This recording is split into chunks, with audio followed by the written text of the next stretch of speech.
नमस्ते जी।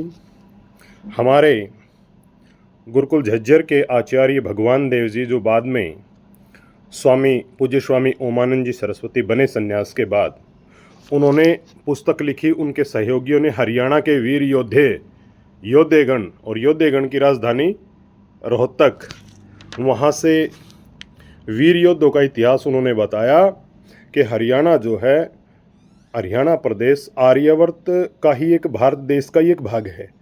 और आर्यावर्त के इतिहास में हरियाणा के इतिहास का समावेश है। जो सोचते हैं लोग 1966 से हरियाणा बना, ये तो चलो प्रशासनिक वो है। हरियाणा का इतिहास भारत के इतिहास से किसी प्रकार से अलग नहीं हो सकता। हरियाणा का इतिहास ही भारत का इतिहास है और इसकी कड़ियाँ भारत के इतिहास से जुड़ी हुई हैं। भारत का इतिहास आदि सृष्टि से प्रारंभ होता है और सर्वप्रथम सृष्टि के इतिहास पर प्रकाश डालते ही हरियाणा का इतिहास प्रकाशित करना है।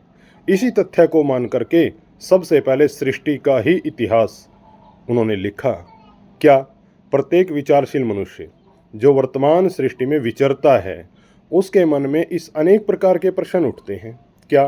कि ये सृष्टि कब बनी, कितने वर्ष हो गए, इसका लेखा जोखा किस प्रकार का, इसकी आयु कितनी है और ये कब तक स्थिर रहेगी, इसका कर्ता, इसका धर्ता, इसका हर्ता कौन है, इत्यादि ये प्रश्न उठते हैं। तो इन प्रश्नों का उत्तर सृष्टि का प्रमाणिक इतिहास है।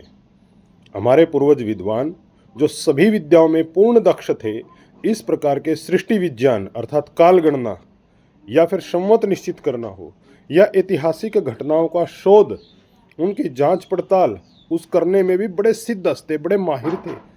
और वे सृष्टि विज्ञान के सत्य सिद्धांतों को बड़े ही अच्छे ढंग से रखने में भी सर्वोपरि योग्य थे और वो प्रशंसा के पात्र हैं, धन्यवाद के पात्र हैं हमारे पूर्वज।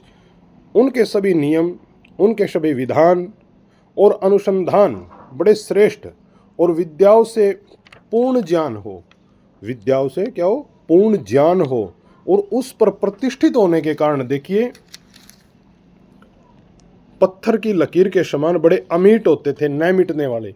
उनके सिद्धांतों की सत्यता में मतभेद का प्रसंग ही नहीं आता। उनकी इस महत्वपूर्ण जो प्रतिष्ठा है, उसका एक आधार था जिसके कारण उनके मन की जो बगिया थी वो सदा हरी भरी रहती थी, प्रफुल्लित रहती थी, प्रसन्न रहती थी। उनके उस प्रतिष्ठित और महत्वपूर्ण आधार का नाम क्या है जी? वेद। और इस तथ्य को पंडित लेखराम आर्य मुसाफिर आर्य पथिक जी ने सृष्टि का इतिहास नामक अपनी पुस्तक में इन शब्दों में प्रकट किया है। जिस महापुरुष की दया से पंडित लेखराम जी को इस तथ्य का ज्ञान हुआ, उसके लिए वे अपनी पुस्तक में क्या लिखते हैं, उन्हीं के शब्दों में बता रहा हूँ। ऐसा ही सर्वतंत्र स्वतंत्र परम सुधारक स्वामी दयानंद जी महाराज ने अपनी प्रसिद्ध पुस्तक ऋग्वेद आदि भाष्य भूमिका में लिखा है, जो कि अवश्य ही पढ़ने योग्य है और बहुत ही उत्तम पुस्तक है।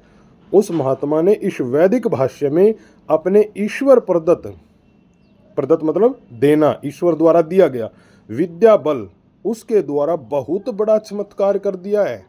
सच पूछें तो उसने सत्यान्वेषी जनों की झोलियों को सत्य ज्ञान की मणियों और मोतियों से भर दिया है। महर्षि दयानंद जी के विषय में पंडित लेखराम जी का ये जो वाक्य है, ये 16 अन्य सत्य है, क्योंकि वेद सब सत्य विद्याओं का पुस्तक है और वेद का पढ़ना पढ़ाना और सुनना सुनाना सब आर्यों का परम धर्म लिखा है जी।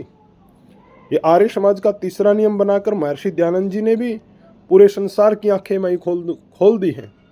और सभी सत्य विद्याओं का भंडार वेद है, तो सृष्टि संबंधी सभी रहस्यों का भेद इसी से खुल जाएगा और इससे संबंधित जो शंकाएं हैं उनका समाधान वेद को छोड़कर अन्यत्र कहीं ढूंढने की आवश्यकता भी नहीं और मिलेगा भी नहीं।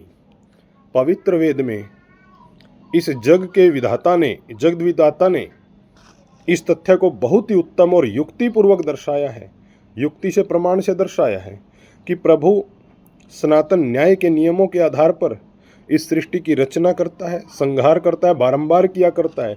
उसकी रचना या संहार करने की शक्ति कभी भी विकार या हंस को कमजोर नहीं होती, वह सदैव एक रस बनी रहती है।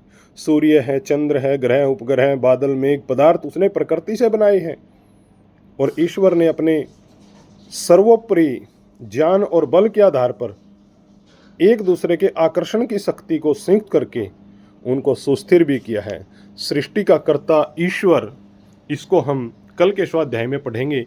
आज के लिए इतना ही पर्याप्त। नमस्ते जी।